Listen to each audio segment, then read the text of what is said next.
Hello and welcome into this week's edition of the Rookie Stripes podcast here on Racing News Now. I'm Garth Allan, and that is Mr. Tyler Guthrie. How's it going?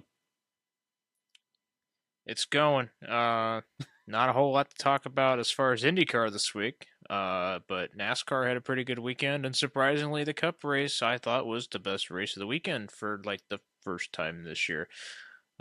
Darlington put on another show as normal. Darlington's always good. One of those tracks where tire degradation is a big factor in the race, and that always creates good racing. So comers and goers, and it was pretty entertaining to watch.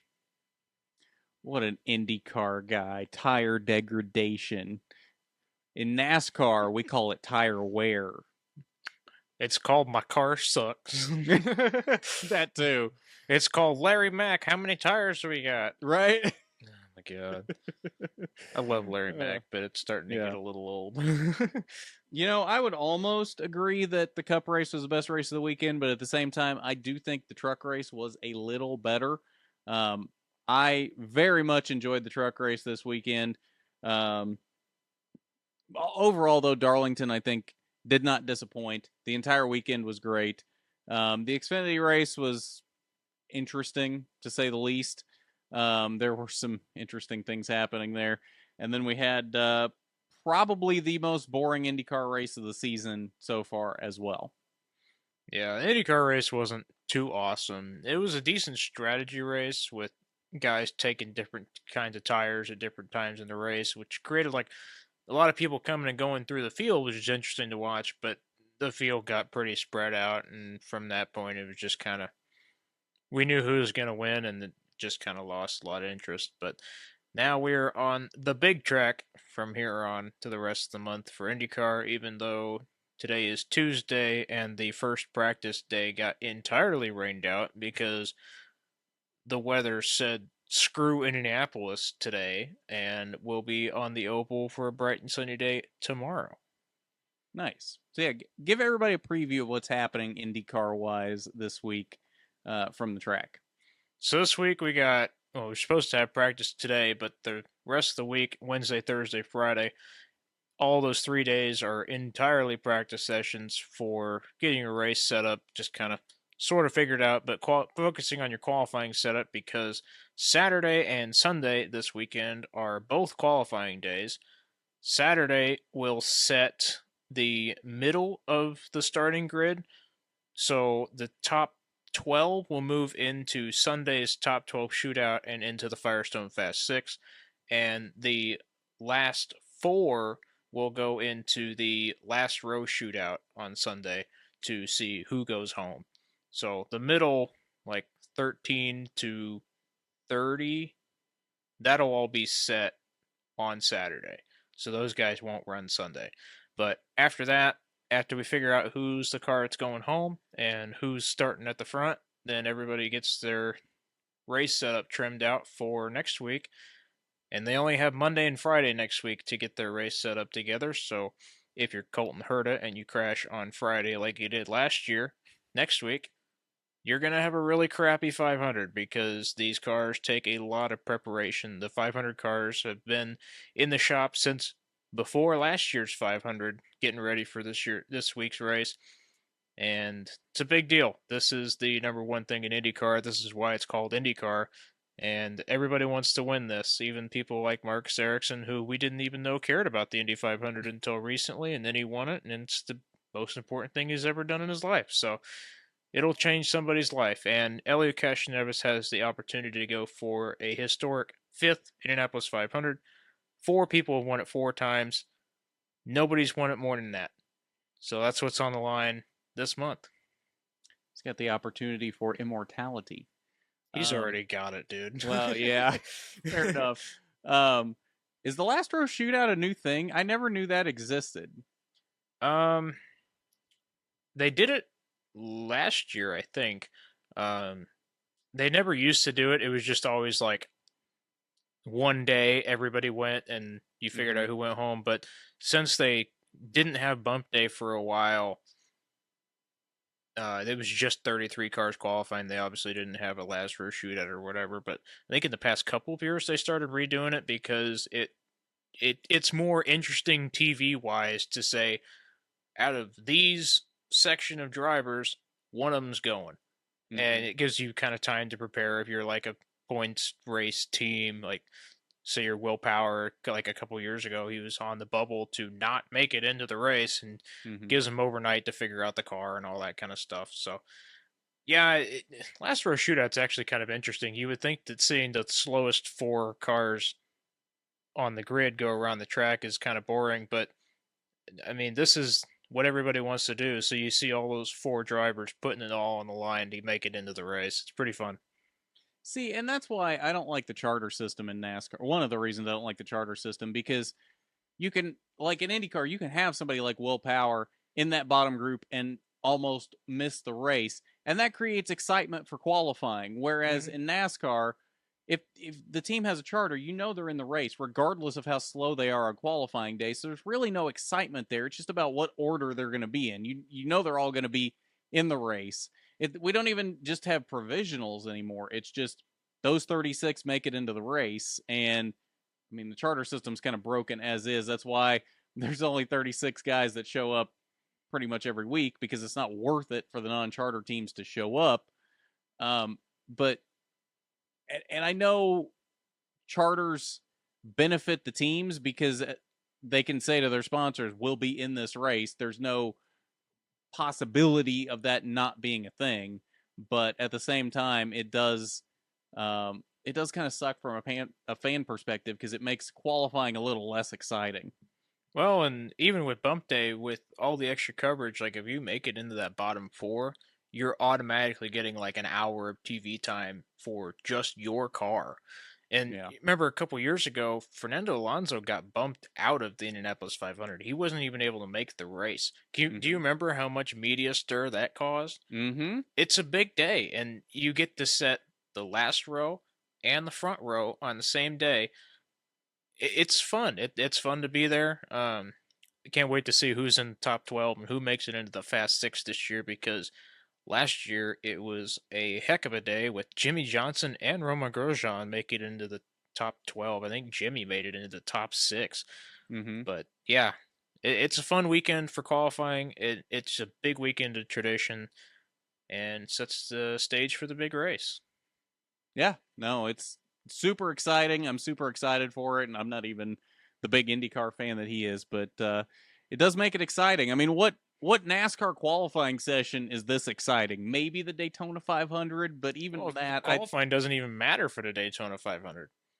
well, yeah, qualifying doesn't matter because you get the dual races. So, I mean, you can kind of outside of winning the pole and the outside of the front row, qualifying really doesn't matter. It's just starting spots for the duels. But um, so I guess you could almost say that in this argument, the duels would be more on par with Indy 500 qualifying. But even at that, I don't know that they're on quite on the excitement level that Indy 500 qualifying is. Just No. because you know for the most part who's locked in because of the charters. Yeah, and having bump day back is a huge deal for the speedway. You remember a couple years in a row they didn't have a bump day. It was just kind of like qualifying is interesting because you want to start up front, and there's always big pole speeds. I mean, last year Scott Dixon broke the record for the pole speed at Indianapolis, and it's a fun deal to watch him do 4 laps flat out around the track. But having bump day and knowing that if you screw up and you're a points team, that you don't make a race and it's even worse than a DNF, like it's a big deal. And it's fun to see people like Able Motorsport come in and try to make the race. And honestly, I hope somebody important gets bumped out because that'll be a big story. Yeah.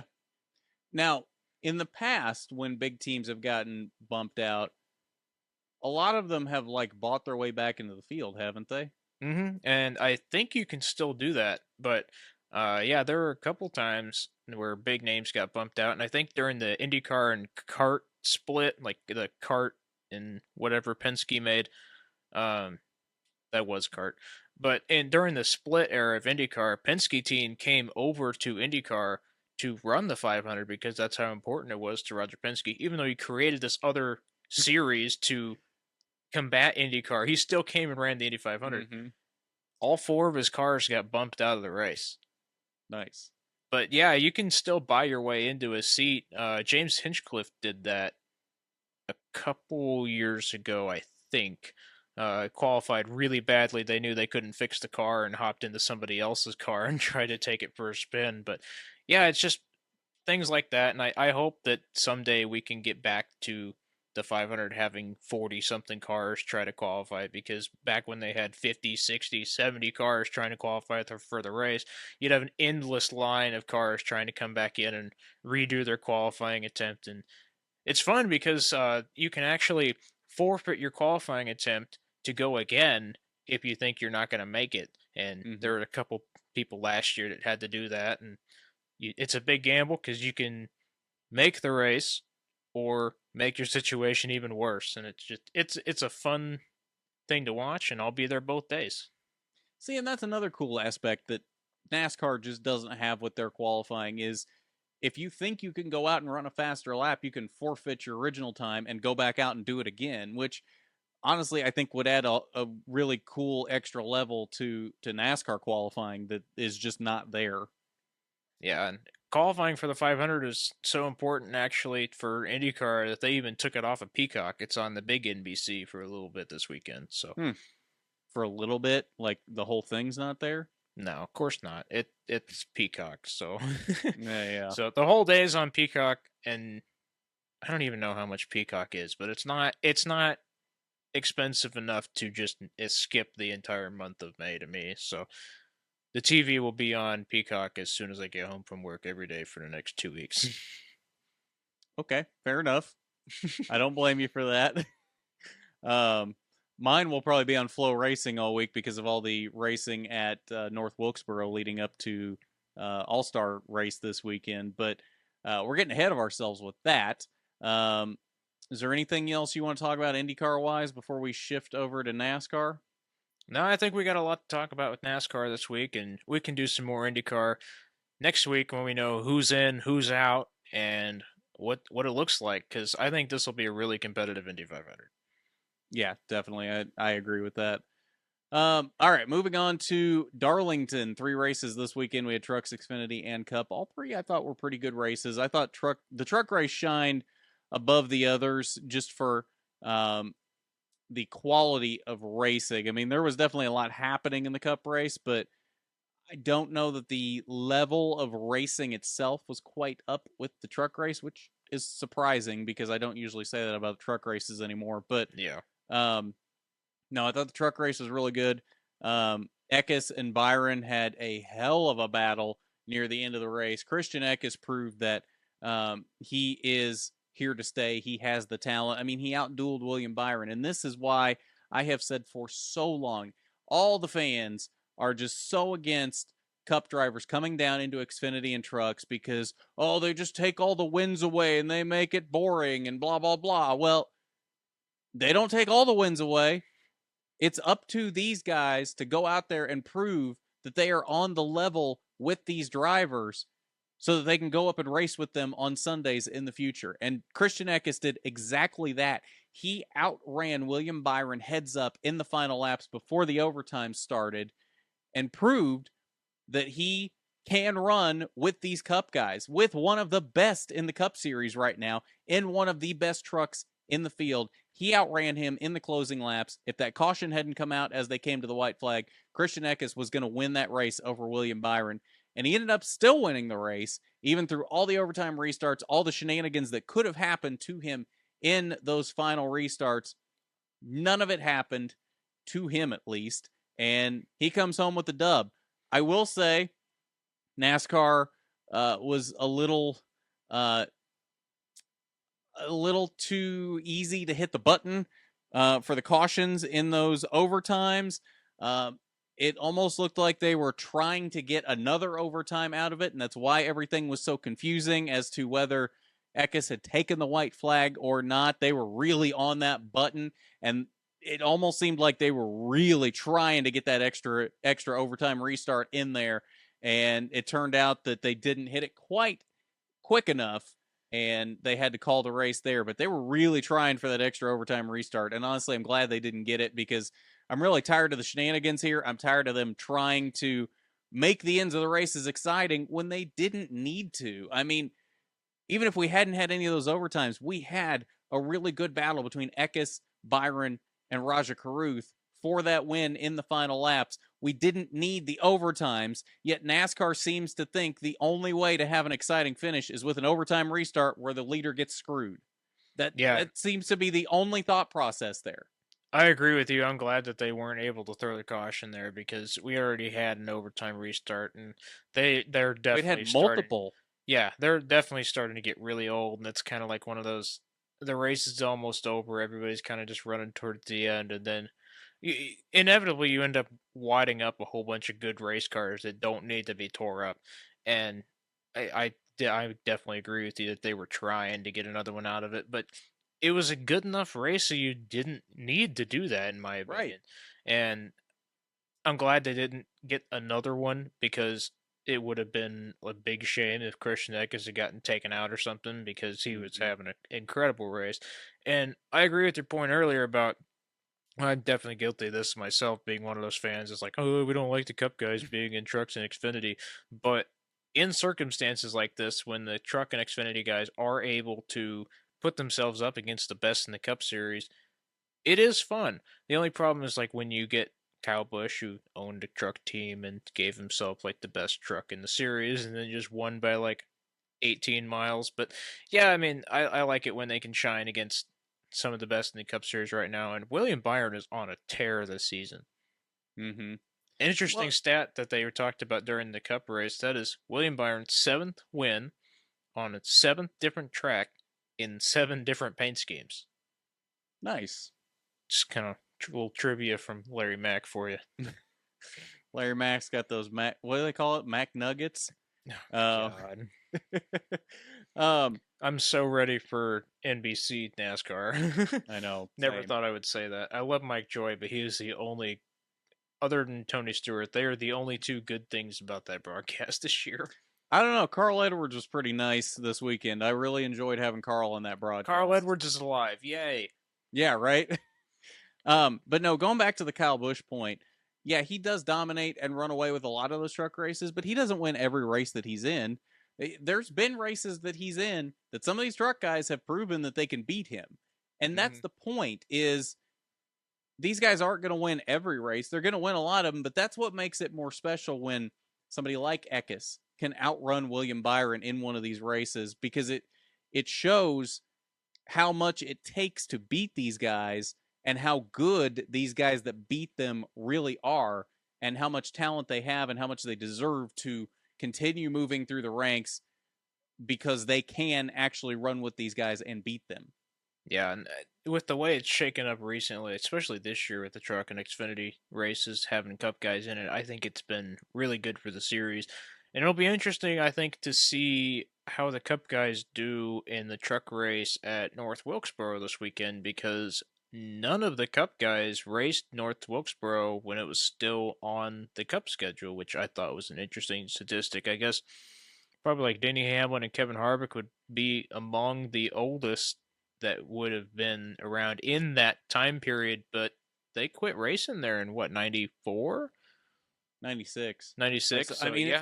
It's been over 25 years since it's been on the Cup schedule. Yeah, Kevin Harvick is retiring this year, and he didn't start until 2001. So it's been a little bit. It's good to see North Wilkesboro back on the schedule. They posted some pictures on social media this week of the revival of the track and versus what it looked like a couple years ago, and it's a big moment for NASCAR, I think, and it's good to see NASCAR return to its roots a little bit. I hope that the racing is good enough to justify the track coming back. Not that it needs a justification, but with the next gen car having some concerns on the short tracks recently, I just hope the All-Star race is good racing. Well, I do too. The next gen is really the biggest variable in that, because as we saw from the late model races last fall when they first brought North Wilkesboro back, those races were really good. Those races were super exciting. So the track itself can still put on good racing. The next gen car is the biggest question here as to whether it will allow the racing to be good or not. I think for an all-star twist, we should break out the Gen 6 cars for a week. If we're gonna break out old cars, I think it should be something better than the Gen 6 car. Oh yeah, but I it'd I be don't know cool. how many of these the Gen 6 cars are still around. Most of them have probably been Stealing from I ARCA. well, yeah. Well, the ARCA cars aren't exactly Gen 6 cars. The bodies are different. They're They're still specific to Gen ARCA. 5, aren't they? Gen 4 Sort and of. Gen 5. Gen 4 and 5. The chassis are Gen 4 and Gen 5. Yeah. The bodies are different than the Gen 6. Like they look similar to the Gen 6, but they are specific to ARCA. They're not exactly the same. So I don't believe there are any actual Gen 6 chassis in ARCA. Although there the Fords are now running Mustangs. So those might be Gen 6 chassis. I'm not sure. Maybe we'll have to do like a chassis serial number trace at some point. Yeah. The people that do that are pretty cool. I've always been impressed with the amount of research that goes into that. But Well, there was one that I can't remember who was driving it, but somebody was driving a chassis last year that had been driven by Sterling Marlin in the Cup Series in like 2002, and it was still kicking around in ARCA. that's cool. Yeah. Yeah, that stuff like that's pretty cool. But what else do you want to talk about the truck race? Um, I think that's probably about it. There wasn't really anything else of note.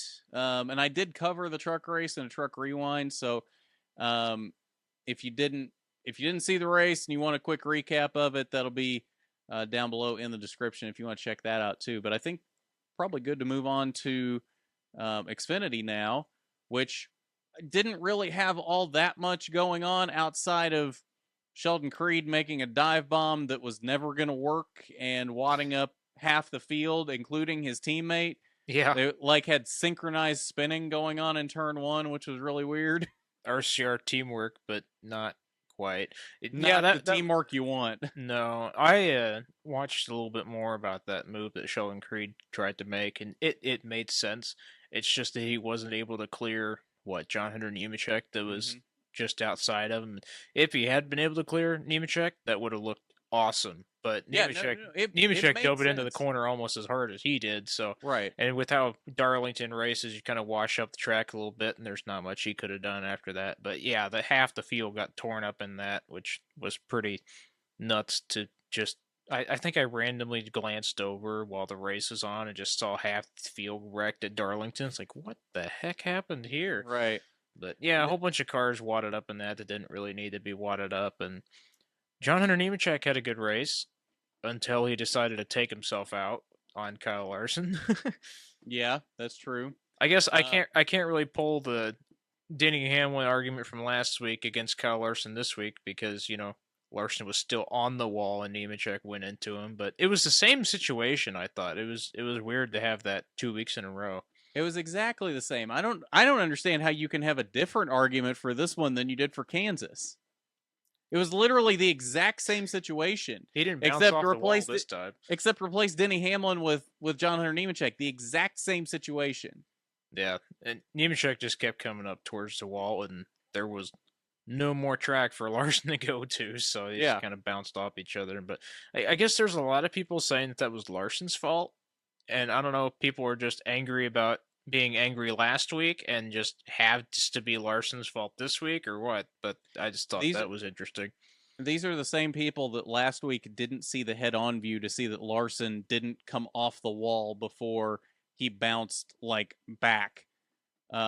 Because that's the thing. When you see the head-on view of both crashes, Kansas and Darlington, if you look at the one from Kansas, you can clearly see that Denny did not come up into Larson. Larson bounces off the wall into Denny and comes back into the wall. In this one, if you look at the head-on view, you can see that John Hunter just kept coming up into the track and hits Larson while he's still on the wall. Larson did not bounce off of the wall into Nemechek. So these people are not looking at the correct camera angles. Because if you look at it from an angle from the side or whatever, it looks very different than what actually happened. Yeah, until they finally showed the head-on view of the Darlington one, the like top of the press box camera looked almost exactly like Kansas, and I thought we were Mm-hmm. gonna have another big argument about that one. But no, then they showed the head-on view, and it was a little bit different. But it sucks to see John Hunter taken out that late in the race, fighting for a win. Um, but another win for Kyle Larson this year, and that's kind of been the theme of Larson the past several years. He's won like everything everywhere, but yeah, Xfinity race is okay. There wasn't a whole lot to talk about in the middle of the race. It's kind of just a Darlington race, so we can't be too upset about it. But as far as an Xfinity race this season, eh. Yeah, I mean, it wasn't super good. I mean, the racing was okay, but there really wasn't much to talk about. I mean, it was just, it was a, it was an average Darlington race. I would call it, I'd give it a 6, maybe a 7 out of 10. Wasn't Yeah. great, but it wasn't awful either. It was watchable. I think that's about the best word I can give it. Watchable. Yeah, which, I mean, as far as the Xfinity series has been recently, that's a pretty low benchmark, but it's Darlington. We'll let it slide. I think that's pretty much everything for the Xfinity race, just because there wasn't a whole lot happening. But Cup race, there's a lot to download from the Cup race, and I would like to start. Well, hold on. Before we get to the Cup race, we have an ARCA race to talk about too. That was from Saturday night. All right, let's go to ARCA.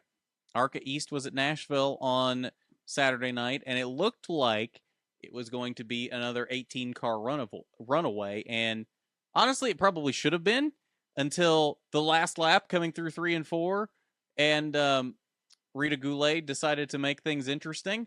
All of a sudden, like, Charlie is in the middle of calling William Sawalich home to the win.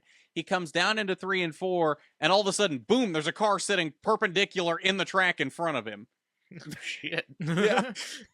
And of course, they hadn't called the caution yet. Like, not until literally William Sawalich is just barely darting to the outside of the 31 car to get around him. Then the caution comes out.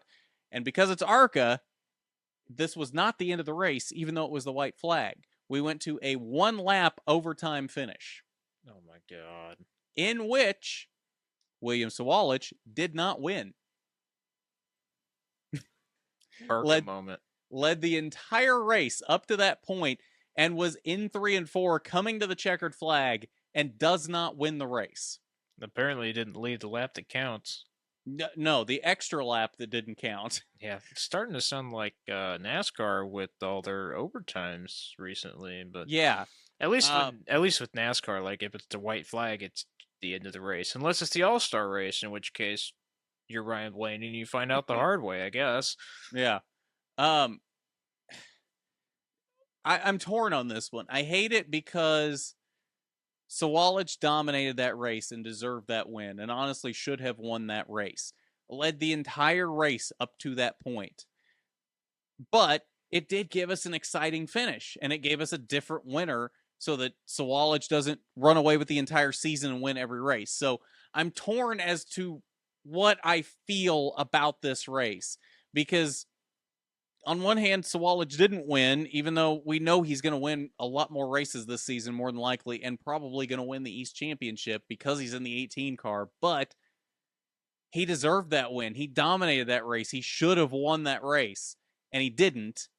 But on the other hand, very excited for Luke Fenhaus, who did win that race off of the high side on that 1-lap shootout. He restarted on the outside, ran wheel to wheel with Sawalich for the entire lap, cleared him in 3 and 4, and won the race. So, damn, very, very strong move by Luke Fenhaus to win that race on that overtime restart, to beat clearly the best car in the field. So, congratulations, Luke Fenhaus. I don't want to take anything away from him from that at all, but it does suck for Sawalich, who dominated that race and should have won that race, and because of ARCA's weird overtime rules, didn't win it. Yeah, regardless of what the situation is, if you can have a restart and start on the outside and hang it around the outside of a car that's clearly faster than you, have it. Take it. Mm-hmm. That's your trophy. I don't care. Right. Yeah, exactly. No, and I agree with that. And like I said, congrats to Luke Fenhaus big win for him. Luke Fenhouse has got a lot of wins ahead of him in his career. I think that's a very talented kid that we're going to hear a lot more out of in the future. But it did kind of suck to see that taken away from William Sawalich after he had dominated that race so much and just got it taken away because Rita Goulet couldn't finish one last lap. Yeah, that's a weird overtime rule. I don't like that. I don't even like the NASCAR overtime rules. That's even worse. Mm-hmm. Can you imagine what that would be like? Oh, the lights came on like a car length before the checkered flag, so we got to go tear up the rest of the field. Like, well, we almost had that in the truck race, except it was the white flag. Yeah, except Christian Eckes got kind of lucky, and they realized they threw the caution too late. So yeah. So they were trying for that. It's for a single car accident after you just had 2 pileups. It's like, okay, whatever. Right, and that's the thing, and that's why I'm saying they were so quick on the button for no reason. Like, Grant Enfinger was still moving, still rolling. As far as I could tell, wasn't putting any debris down. They could have at least waited a second to see if he was putting anything down. He was being a hazard, but he was still running a decent speed to where he could have at least gotten out of the way when he got the chance. And they could have run that last lap and it wouldn't have been an issue. But they were so quick on the trigger because they just had to have that extra overtime restart because who knows what's going to happen. We can make it a little more exciting. I just hate that real-life NASCAR officiating has made NASCAR Heat 4 officiating look like it's legitimate. I know, right? It's bounce off the wall for no reason in Heat 4. It's like, oh, there's a yellow. Now you're going to lose 18 spots in the pits. And that's exactly what the Cup Series has turned into now. But yep. All right. Speaking of the Cup Series, though. Yeah, let's get into the Cup Series race. And I would like to start by just putting it out there that I don't think Bubba Wallace gets enough respect these days in the Cup Series. Ooh, that's a controversial opinion. It is controversial, and I don't understand why. Because he has been very solid this season. I mean, maybe average numbers by what we're used to seeing from Joe Gibbs equipment. I know it's not a Joe Gibbs car. Please don't attack me. But it's basically a Joe Gibbs car. Okay, so I'm going to correct you a little bit on that one. Now with the next gen car, technically, the only thing that 2311 has in common with JGR is the engines.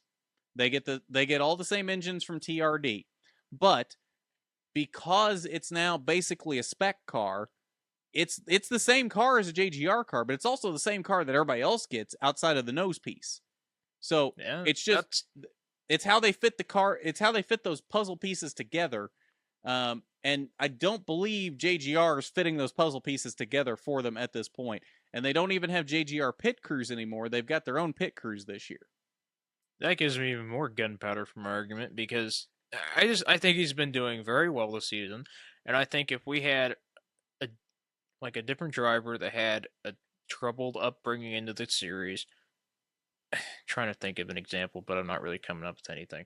Like a guy that he's a fighter. He's there every week. He's almost won a couple races this year. He got taken out of the lead at Talladega, which was his own fault. But he's competitive. It sounds like you're describing Ross Chastain. Yeah. Okay. I'm just saying. All those sounded like you were describing Ross Chastain. So there's your other example. Good thing Bubba Wallace doesn't take out every other Toyota car in the field. Fair enough. But no, I just think Bubba Wallace has been doing a very good job this season and keeping himself out of trouble for the most part. And I don't understand why we're not talking about it because we should be. And even though he had an awful pit stop in the middle of the race that sent him back to like 18th or something after being running second and third, I mean, he was putting up a fight to William Byron for second place, and William Byron won the race. So I don't know. I like seeing Bubba do well, and it's not just because people don't like Bubba, so I have to. Like, I genuinely want to see him succeed because of all the bull that goes around with him. Like, I don't understand why in 2023 we're still having a problem with Bubba Wallace. I don't get it. Well, I can tell you why, but it would be even more of a controversial opinion that I don't know that I'm ready to bring up on this podcast just yet. I know why, but I hate seeing people go all, "Ooh, Bubba's Wall sucks," but they should have finished even higher at the end of the race if NASCAR hadn't decided to have a really, really weird, like, who was in the wreck and who wasn't. And, like, cars got to keep their spots even though they were on the crash damage clock and all that, which was weird. Yeah, so that's the other thing with this weekend is we talked about how quick they were on the trigger with calling cautions in the truck race. The officiating from the tower was some of the most inconsistent officiating I have ever seen across the entire weekend. They were so quick on the trigger in the truck race. Yet in the Xfinity race, when Nemechek spins off of Larson coming off of turn 4, goes down and hits the inside wall, and then comes back across the track, they never threw the caution until he had come all the way back across and bounced off of the outside wall and come across the line.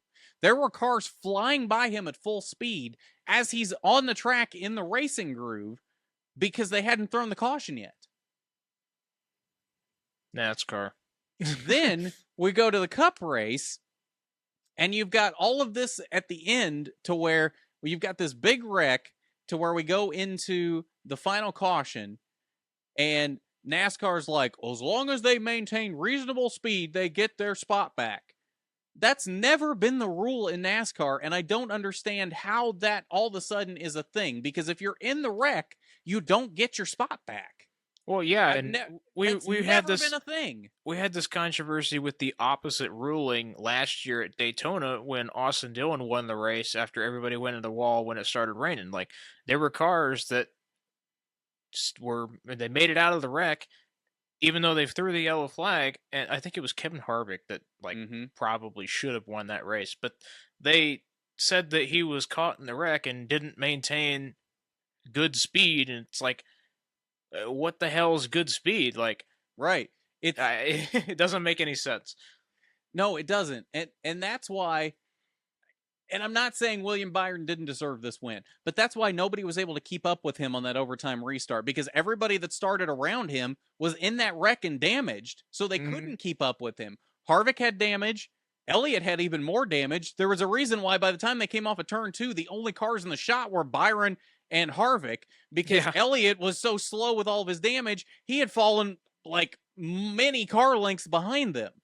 So they screwed up the entire finish of the race because they're just like, oh, well, as long as they keep reasonable speed, they can keep their spot. But that basically handed the win to Byron. Not that he didn't deserve it at that point, but literally they just handed it to him.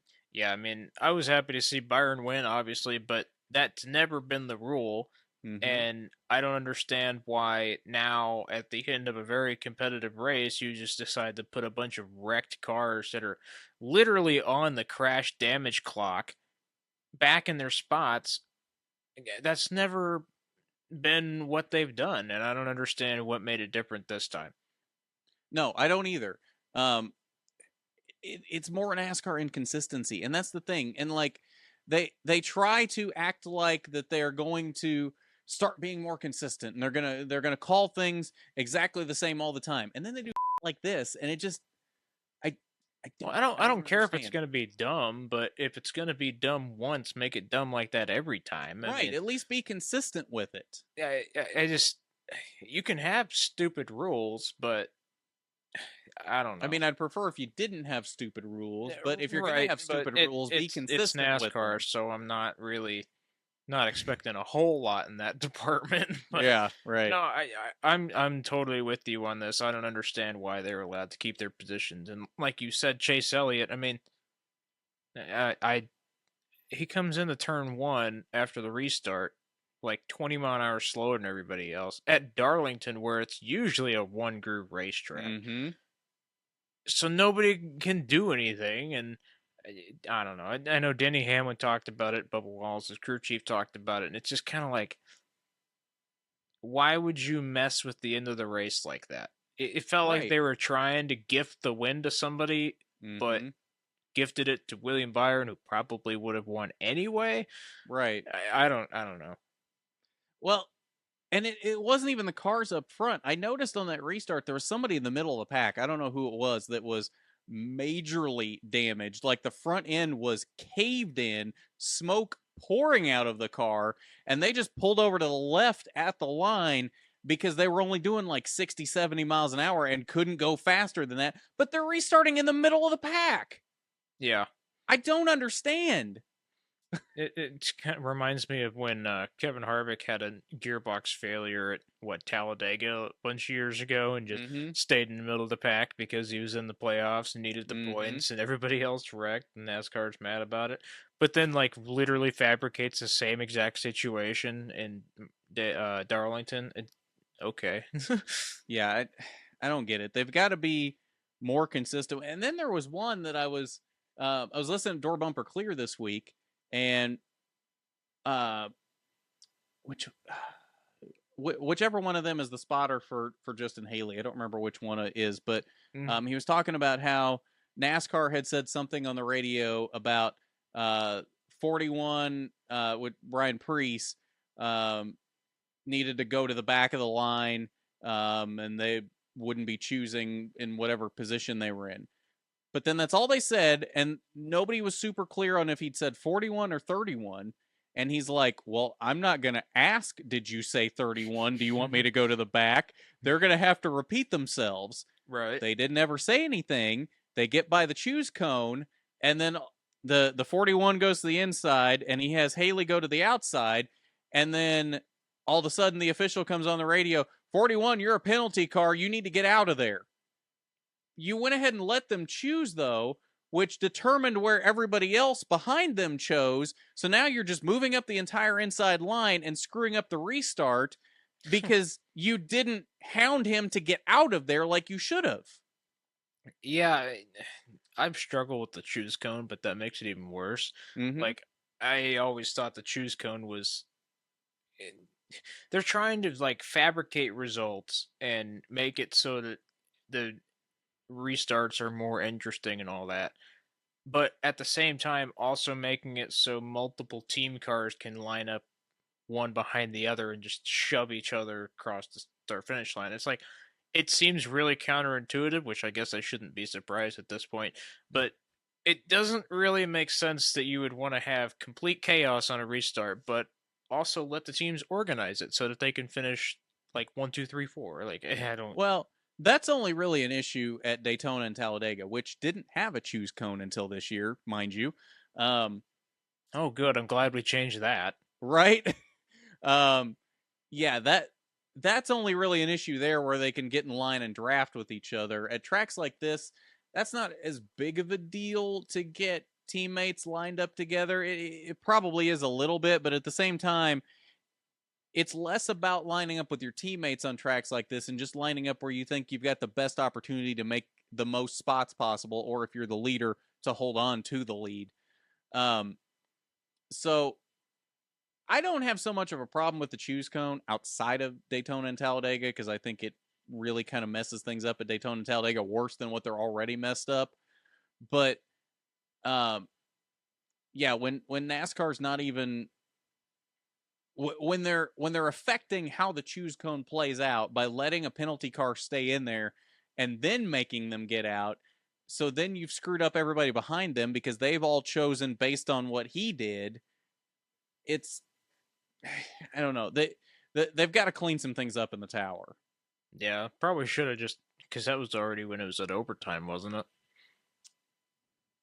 Maybe. I don't know when that was in the race. Well, It probably was. At that point, you've already extended into the race anyway, so they should have just had him go around and choose again. Right. Well, and that's the thing, and that's what he made the comment on DBC was.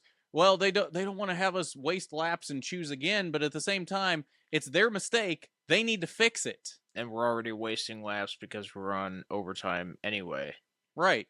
One extra lap isn't going to kill us at that point. Whatever. I struggle with the overtime because I don't want to see a race end under caution more than anybody else does. But I also don't want to see the like 5 or 6 fastest cars the entire race get wrecked because now they're closer together than they were 2 laps ago. But Uh, I guess we should probably move on from that because now I'm just griping about NASCAR again. But Isn't that the point around here? I gripe about ARCA, you gripe about NASCAR. we both like Apparent, IndyCar, even though you ap- forget to watch it. apparently, I'm ARCA's biggest critic.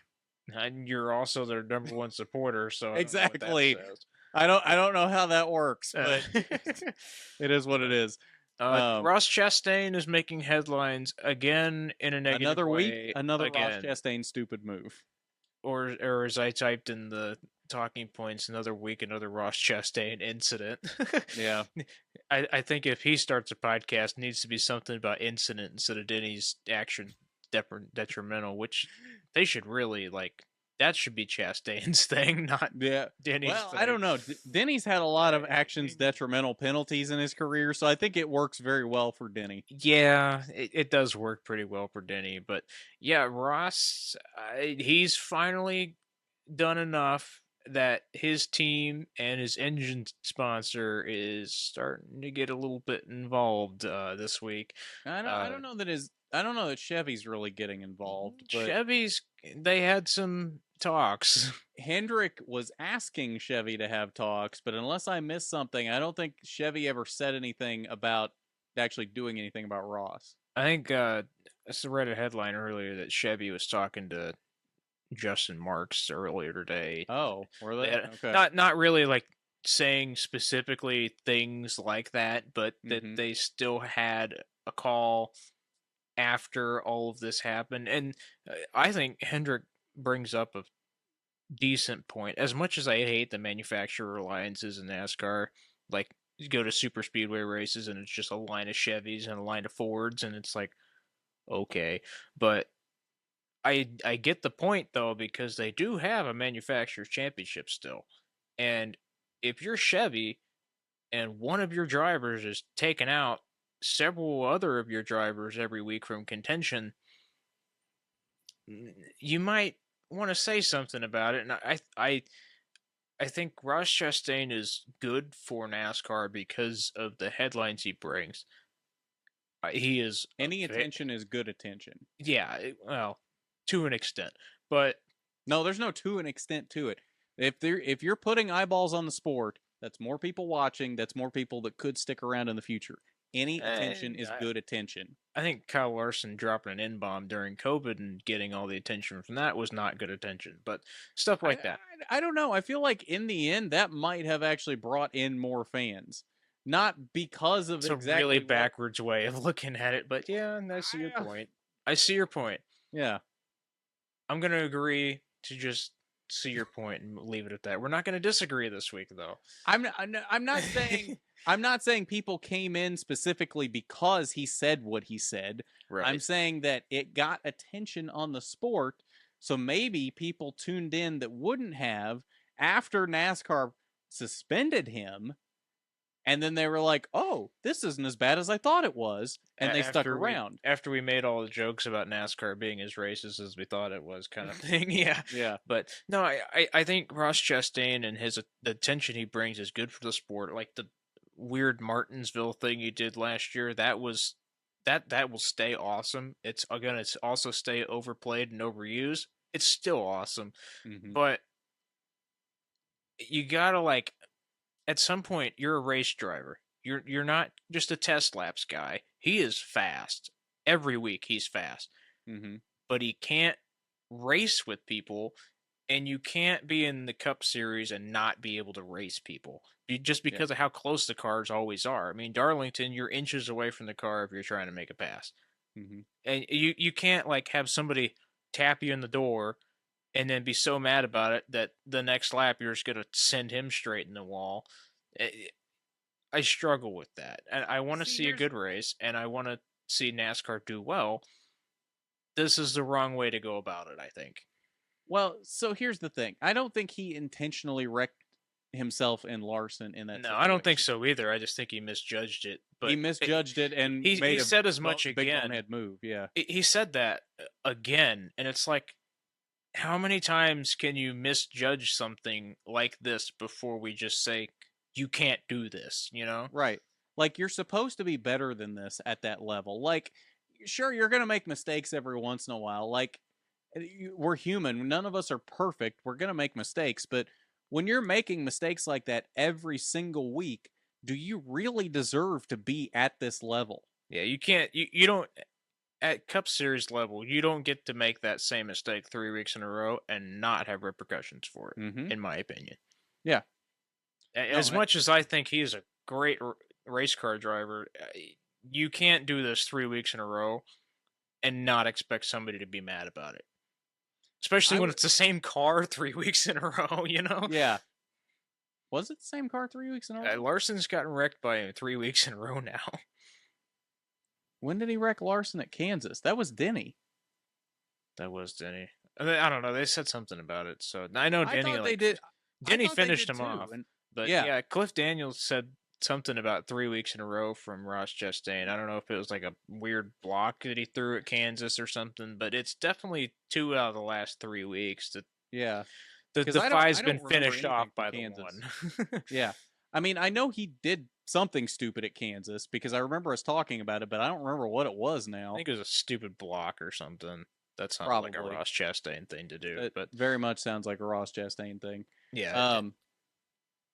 Go ahead. I want to see Daniel Suarez do well at that team. We've seen flashes of it, but he has yet to really put a full weekend together, I think. Yeah, outside of winning at Sonoma last year, like he's been I don't even remember that.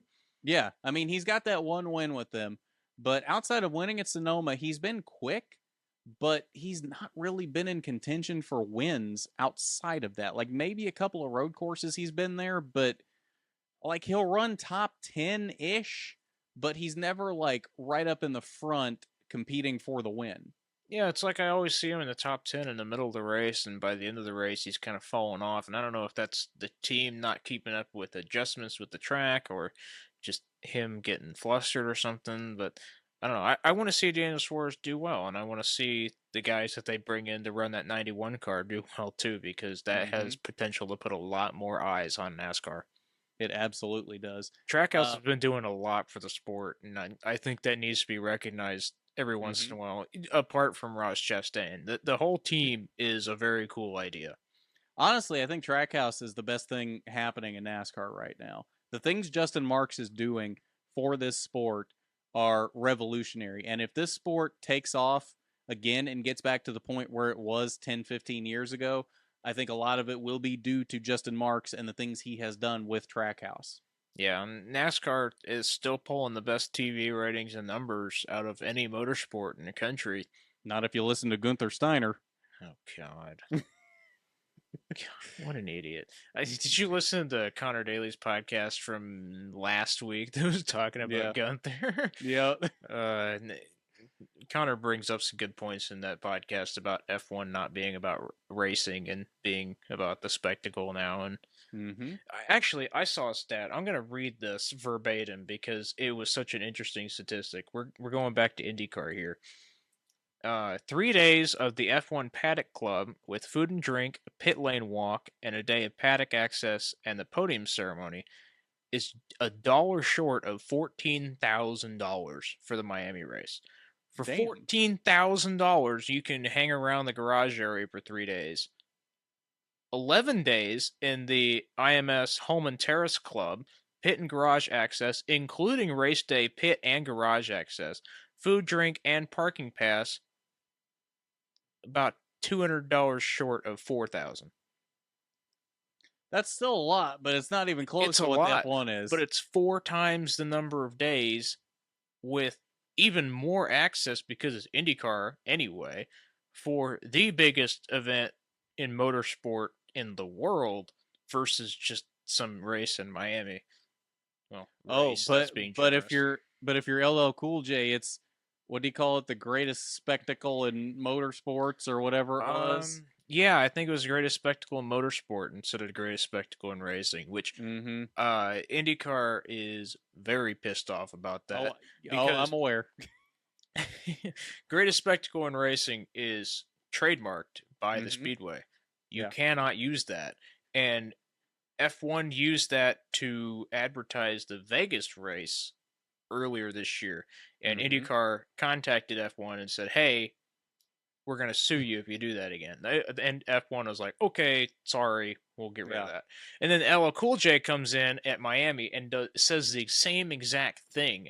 And now IndyCar's like, now you've done it twice. Mm-hmm. Like, fool me once, shame on me, you know? You know that's not just something LL Cool J came up with verbatim. You know somebody slipped a card to him and was just like, hey, make sure you slip this in somewhere. Yeah, which I think is bull. I don't understand how we're all racing fans. Everybody anywhere that likes cars is a racing fan. Why do we have to be so competitive about this? And why can't we just leave like this alone? Because F1 is threatened by IndyCar and how good IndyCar is right now.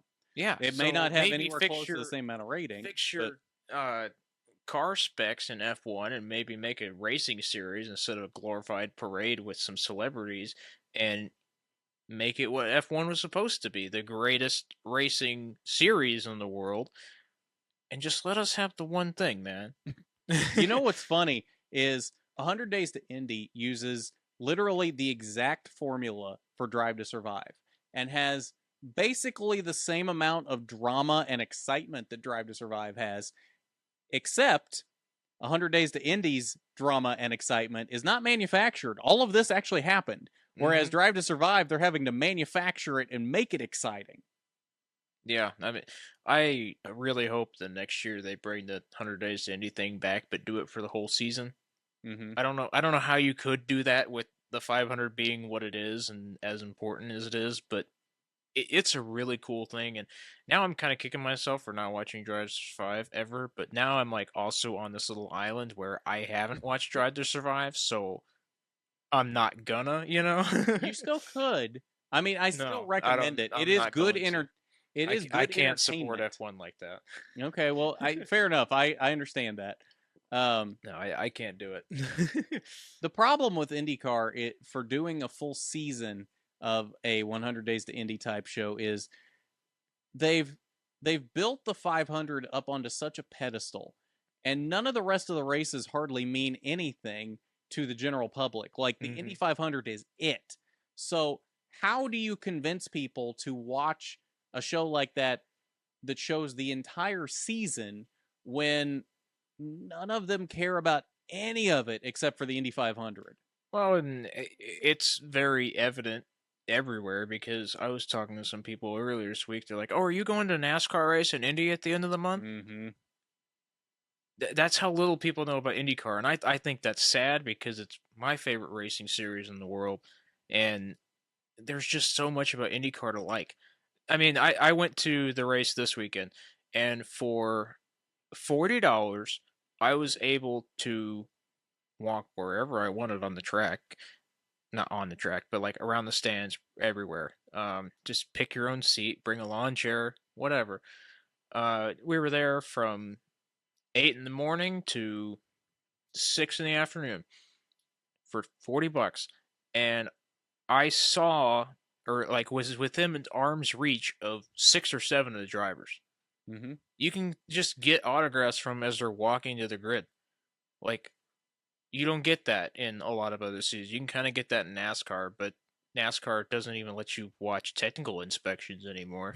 And yeah, you're never going to get that in F1 unless apparently you pay $14,000. But I don't know. I don't know what we got to do to promote IndyCar, and I hope there's something that comes along. And if it's Liberty Media buying IndyCar, then I'm just gonna like end humanity or something. I don't know.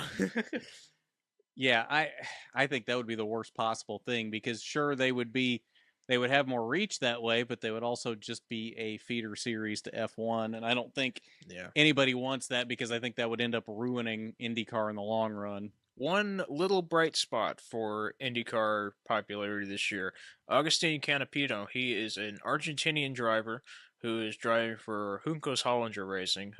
Juncos is an Argentinian guy. Juncos. That's a fun name to say. Yeah, it is. Starts with a J because it's know Hispanic. So, but Agustin Canapino is apparently incredibly popular in Argentina. I'd never even heard of him until he came over here, but he is very popular in Argentina. If you look at IndyCar's social media posts now, like half of the comments are like in Spanish dialects because of Augustine and Pato Yeah. Award. But they are Pato's looking. another one that is surprisingly popular. Dude, Pato's awesome. After Yeah. watching the 100 Days to Indy, I am Mhm. totally on board with Pato. I still hate Yep, the McLaren same. team. Pato's awesome. Yep. But Agustin Canapino and the Juncos Hollinger team has brought enough attention to IndyCar in Argentina that they're looking to add a race in Argentina next year. So Wow. IndyCar going to more countries again, that's cool. Can we please bring back Twin Ring Motegi? Yeah. NASCAR's talking about the same thing right now too. Dude, that'd be so cool. NASCAR raced at Suzuka once, which I didn't know. They did a couple of times. They raced a couple exhibition races there. That's well, pretty not cool. unless I'm thinking of something different. It wasn't Suzuka. It was Motegi. They did Motegi also. Oh, okay, I must have forgotten about Suzuka then. But yeah, so I guess in the immediate future they're looking at going to Canada and Mexico. Mhm. But then, like, at some point, I think if they can get the logistics figured out, they want to take a race to Europe too. Yeah, and we've seen the NFL reach out to Europe recently, and like there's even a Colts game in Germany this coming year. Mm-hmm. I would like to see American motorsports become global. We've seen, I mean, F1 has always been a global sport, but they've come over here and been more involved over here recently. I'd like to take our stuff to them. And not Right. like not to be like our stuff's better than your stuff, but like motorsport Even though it is. Yeah, even though it is. Motorsport should be for everyone, and I don't like anything that restricts access to motorsport for anybody. Mm-hmm. Which is No, I why agree. streaming is stupid. That I disagree with. I am Oh, 100% really? on board with making everything streaming, and have been for a while. Cable does do a lot of stupid stuff. It's just, of course, yeah. Now that I think about it, I don't really understand what the stigma is behind streaming. Like, I don't either. I think Peacock's like $6 a month. Yeah, people you- are if like, you "Oh, I buy- don't want it behind a paywall," but you pay for cable. Well, here's what I'm doing for my new apartment up here is like, I'm paying for YouTube TV, which is like $60 a month, and I'm paying Mhm. for my Wi-Fi, which is like $80 a month. Then I have like a Disney Plus and a Peacock and HBO Max, which together is like maybe $20 a month. Mm-hmm. So for $160, I can watch literally anything I want, and most of it I can watch on my phone away Mhm. from home. Yeah. So for $160, I get show all me a that. cable network that you can watch on your phone. Right. For $160, I get all of that. And when I was still living down there, for $150, I was getting Wi-Fi and basic cable. That's it. Yeah. So, I mean, there are some things like if NASCAR was on FS2, which happened a couple times, I just didn't get it. Yeah. I mean, yeah. So I don't understand why everybody's so against streaming. Just Because buy nobody's ever TV. nobody's ever done the math and realized that it's not as bad as you think it is. Oh, it's behind a paywall. Well, you got to So is pay for it no everything matter else. what, unless it's on Big Fox or Big NBC. It's going to be behind a paywall. And Everything you ever watch is behind a paywall. right? Like technically, over the air is still out there, but again, you're only going to be able to see Big Fox and Big NBC. So unless they put every single race on Big Fox and Big NBC, which is not happening anymore, and will not ever happen again, you're going to have to pay to see some of the races. So it's going to be, I don't understand why people think it's more expensive to go the streaming route. I really don't. Especially when it's like $6 a month. Yeah, exactly. Even if you're making what, like $20 an hour, you work not even half an hour, and boom, there's all of your IndyCar for the whole month. Like, okay, right. Yeah, people. I mean, you got to remember there's other bills than that out there too. But yeah. Oh, I know. Trust me, I know that. Oh yeah. IndyCar is kind of more important than. Well, I guess it's not. Food. This month it is more important than the extra McDonald's trips. That's right. I think it's more important than any McDonald's trip because IndyCar's awesome. McDonald's is kind of mid. McDonald's has really fallen off a cliff. I went to McDonald's not too long ago because they sent me notification that I had a bunch of points that were about to expire, and I was like, well, I might as well use up the points for the free stuff while it's there, not let it go to waste. So I went and got, and it was some of the worst food I've ever eaten in my life. It's gone so far downhill. It's like, not that McDonald's was ever great, but like, I don't think I'm ever going to go back, at least not anytime in the near future. It's so bad. Welcome to the podcast where we start off with IndyCar and end with IndyCar and somehow McDonald's. And somehow food reviews. Yeah. Should we get into predictions for this coming weekend? We probably should, yes. All right. So we've got 2 races at North Wilkesboro this weekend, the return of North Wilkesboro. Trucks and the Cup Series All-Star race, and then ARCA East is at Flat Rock Speedway, which you would think is the biggest ARCA race of the season, the way they've been touting it. That, from what I've heard, does not have an entry list to back up that claim of being the best race of the year, but I digress. Ooh, ARCA. Yeah, Tyler, who you got for the truck race? I'm going to go with Ross Chastain. He is entering into the truck race this weekend, as are a couple other Cup guys, because they've never raced at North Wilkesboro. But I think Ross Chastain is going to maybe not dominate this race, but you've seen Carson Hocevar do very well in that same equipment so far this year. And I think Chastain's going to really hit home on this short track. Okay. Yeah, I think that's a fair guess. I don't know. Chastain's been very hit or miss in trucks this year. You're right. Hocevar has been very fast in those trucks, but Hocevar and Chastain have been like the shining light of Nice Motorsports. Outside of that, those trucks haven't done anything for 2 or 3 years. Like, Hocevar has been carrying that team, and then Chastain will run really well when he's there most of the time. But yeah, I think that's a solid pick. I, though, am going to go with William Byron, who's back in the 51 truck this weekend. I think he will take that KBM truck back to victory lane and have a solid night on his way to the All-Star race. Now, speaking of the All-Star race, we're going to start and make picks for the Open as well. Tyler, who do you think wins the All-Star Open from North Wilkesboro? I'm going to go with Josh Berry. He's only in the Open because, he's not Alex Bowman. But I think Josh Berry's done an exceptional job in the Hendrick Motorsports equipment this year. And I think he deserves a ride at Hendrick, but I don't know where you'd fit him. So I think that car is by far and away the best car that's in the Open, and I think Josh Berry's going to wheel it to a win. Solid choice, especially as good as he is on short tracks. Although he was very non-existent at Darlington. I almost forgot he was in the race a couple times until he got lapped. So yeah. I don't know what happened at Darlington, but yeah, most of the time when he's been in those Cup cars, he's been really good.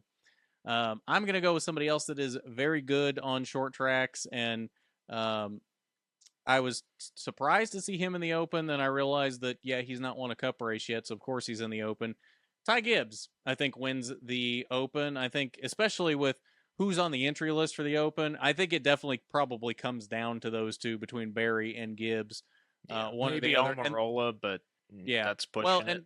And honestly, they'll probably both make it in because I believe they are still going with the rules of if you win a stage in the Open, that automatically advances you into the main event. I think there's 5 spots to get into the main. Probably. It's either 3 or 5. There's probably 4 because there would be... You win a stage, you win the race, and the fan vote. Well, no, I bet there is 5 because I think there have been 3 stage winners in the past for the Open. So you probably got 3 stage winners from the Open, the overall race winner for the Open, and then you got the fan vote. So I think if Josh Berry, Ty Gibbs, Eric Almirola, and maybe like Allmendinger and somebody else, maybe Justin Haley or something. Corey LaJoie, yeah, he'd be good too. He's good on short tracks. Mm-hmm. Yeah, that's probably who I'm looking for to transfer into the main. But I think with the fairly mediocre season that Ty Gibbs has had so far this year, with the exceptional Xfinity Series season he had last year, they're starting to get to be kind of a it's go time for Ty Gibbs, and I think if he doesn't make it into the main, then there's going to be some questions. Well, in the last few weeks, he's definitely showed more speed than he did in the beginning. I think it Yeah, was just getting used to being in the Cup car because and there I were a don't few think you get races. to pull that excuse after how many races he did in Cup last year. Well, and that's the thing though. When he ran Cup last year, he was a little hit or miss. Some races he showed speed, and then other races he was non-existent. So um, I think you definitely can pull that excuse because, I mean, look at Chase Elliott. Like it took him 3 years to win a Cup race. I think Ty So Gibbs is probably better than Chase Elliott is, though. exactly. So I don't know. But I think he definitely is starting to turn the corner. He's definitely seemed to have more consistent speed the last few weeks. So we'll see what happens there. Tyler, who you got for the main event for the All Star race? This one's going to shake some feathers, I think. I have Bubba Wallace for the main event. Um, this is like half a because I think he probably could, and half because I want to see NASCAR fans' heads just explode if Bubba Wallace wins the first race back in North Wilkesboro. If it's not Bubba Wallace, then it's Tyler just likes controversy. I do like controversy. But if it's not That's why Bubba he Wallace, secretly likes Ross Chastain. oh my god, I'm never gonna get over that. If it's not Bo Wallace, which I mean, it's a 50-50 shot there. If it's not him, I think it's going to be one of the 400 cars, and I just don't care to pick one of the 400 cars because I've been picking uh, the same truck for like the whole freaking season. Yeah, I at don't least know. you didn't pick Zane Smith again. Yeah, I can't even pick Zane Smith for the Cup race, but no, You could have for the Open. I yeah, I could have, I think he but was in the Open. yeah, I just No, the he's not in the Hendrick Open. Never cars. mind. Hendrick cars are obviously going to be strong, and I think Bubba Wallace has been fairly good on short tracks recently, and who knows, maybe he'll make something happen. Yeah, no, I think that's a pretty solid pick. I, on the other hand, I think am going to make some people happy with this one. I'm going to go with Chase Elliott because Chase is one of the few drivers to have experience on this track. No, he's not run a Cup car there, but nobody has run a Cup car there that's in this field. But he has run a late model there when they tried to revive the track, 10 years ago or so. And then he is also on the entry list to run at least one late model race this week in the festivities leading up to the race as well. So I think just that time on the track is going to help Chase Elliott and propel him to an all-star race victory. Tell you who I want to win this week, though. Okay. Kevin Harvick. Yeah, I think that would be a good one. I think he's got a shot, and it'd be awesome because he's got a throwback paint scheme this weekend again. I think it's got to his first NASCAR start, isn't it? Well, But start, his first year. win, first season, yeah. And he's actually got the 29 number. Oh yeah, he does. Can you imagine? Oh, that would be great. That'd be awesome. That'd be fantastic. I would be in trouble with Race Wind Diecast this year. I've already got the clean version pre-ordered, but I'd cancel that for a raced version. All right, TV schedule for this weekend. The trucks will be Saturday at 1:30 p.m. on FS1. The ARCA East race from Flat Rock will be Saturday night, 7:30 p.m. on Flow Racing. The All-Star race, the Open, will be 5:30 p.m. Sunday evening on FS1, followed by the main event, 8 p.m. on FS1.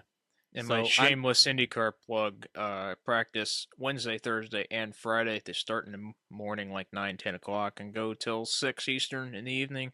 You should find the actual times for these. I probably should, but it's that way. If someone wants to, if someone wants to watch them, they don't have to go look for it. You tell them when it is. We'll pull it up real quick, just because you said something about it. Trying to keep him honest here. Starts at 11 a.m. Wednesday, Thursday, and Friday this week. They go until 6 p.m. Saturday, there's a 7:30 a.m. practice, but qualifying starts at 10 a.m. And this is all on Peacock? It's all on Peacock. Let's see. Then we got another practice Sunday morning, 10:30, and top 12 shootout is at 1 p.m. on Sunday. And then on the big NBC, The you mothership. yeah, the mothership. You got the last row qualifying on Sunday at 3 p.m. That'll be the 4 cars at the end of the grid. 1 car will go home. And then you got the Firestone Fast 6. That is on also the big NBC at 4 p.m. on Sunday. All right. So lots of IndyCar this weekend, lots of NASCAR, ARCA, lots of stuff for you to see this weekend and enjoy racing wise. It's going to be a big weekend, but I think that's going to about do it. So I hope we have an episode next week, although I can't necessarily promise it because our work schedules don't quite line up next week very well. So we will see how that goes. Hopefully we can do an all-star recap, but I can't promise it right now, but we'll do our best to have you an episode next week. So if we don't see you next week, we'll see you in 2 weeks. But have a good weekend. Enjoy the All-Star race. Enjoy Indy 500 qualifying. Enjoy Flat Rock and everything else this weekend. So at that, I'm Garth. That's Tyler. This is the Rookie Stripes podcast on Racing News Now.